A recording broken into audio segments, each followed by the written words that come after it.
i benvinguts al Teatre Principal. Gràcies per acudir a aquesta cita que pretén ser una petita festa i una posterior trobada informal per donar a conèixer la programació professional estable dels teatres de Valls per aquest primer semestre de l'any. Parlem de l'Estera Teatre, que arribaran el divendres 16 de febrer amb el muntatge Eva. Excepte el drac i excepte el dolor. I el dissabte 19 de maig podrem veure Moby Dick, de Herman Melville. Tindrà un dels grans monstres del teatre català, Josep Maria Pou. Sunyer recupera una història coneguda, la d'aquella dama que es veu obligada a anar al llit amb el tirà per salvar la vida del seu marit. El dissabte 7 d'abril tindrem l'espectacle finalista del Premi BBVA de teatre, Barbes de Balena.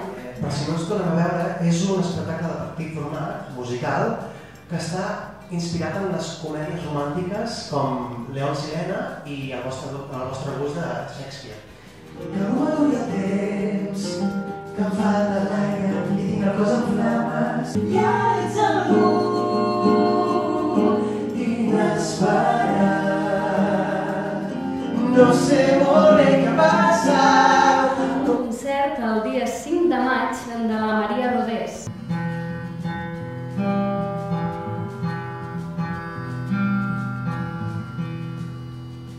Sabes bien que yo tiendo a pensar. El dijous 5 d'abril, el tenor Roger Padollers, que tot i no néixer a Valls es va fer gran a la nostra ciutat, interpretarà acompanyat del pianista Josep Sorinyac part del repertori d'Emili Vendrell. El dissabte 17 de març tindrem una de les veus més importants de la cançó en català actual. Des de Solsona i arribat directament des de Barcelona, on el dia anterior haurà estrenat el seu nou disc Parnàs, ens visitarà Roger Mas. Aleshores jo feia temps que tenia ganes de fer un disc tot de poemes musicals. Mentre caminava en la poira d'hivern, de bon matí als camps d'ordi, que s'hassi cèrvols al bosc del rei. El dissabte 24 de març, per rebre la visita del conegut violinista d'origen libanès, Aram Malikian. Ara fa 2 anys, Justo Molinero va venir a Valls a presentar el seu darrer espectacle. Ara el popular radiofonista ha volgut incloure a la nostra ciutat dins la gira del seu nou espectacle de música i humor El hombre, la gran chapuza de Dios. Una tarda ideal per viure sense cap tipus de complexa.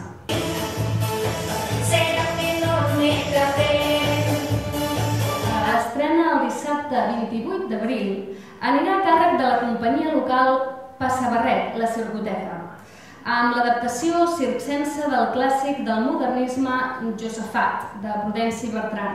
Sí, és una lectura, la qual cosa es llegeix molt ràpid, amb un cap de... Sí, amb una relació es pot llegir. I la veritat és que és molt maca, i més, com que ens parla d'aquest japerut de Notre Dame a la catalana, és per això el que et dic, que és totalment extravagant. Presentem la temporada que anirà de febrer a maig aquest 2018, que compagina diferents propostes, com fem sempre. La central són els 3 títols d'abonament, que ja van sortir a la venda per Nadal, que tenim un espectacle de teatre, que és el seu 25è aniversari, i 2 propostes amb un caràcter una mica més clàssic, que en aquest cas són el Frankenstein de Mary Shelley, que enguany fa 200 anys, i Moby Dick, que són 2 grans clàssics amb un repartiment important, que són el Joan i l'Àngel Llàcer en el cas de Frankenstein, i el Pou, que fa el Moby Dick. També compaginat amb propostes, per exemple, de la companyia Passabarret, amb un accent més de circ, i com sempre també la programació familiar. Europa Cultura, una porta a la inclusió.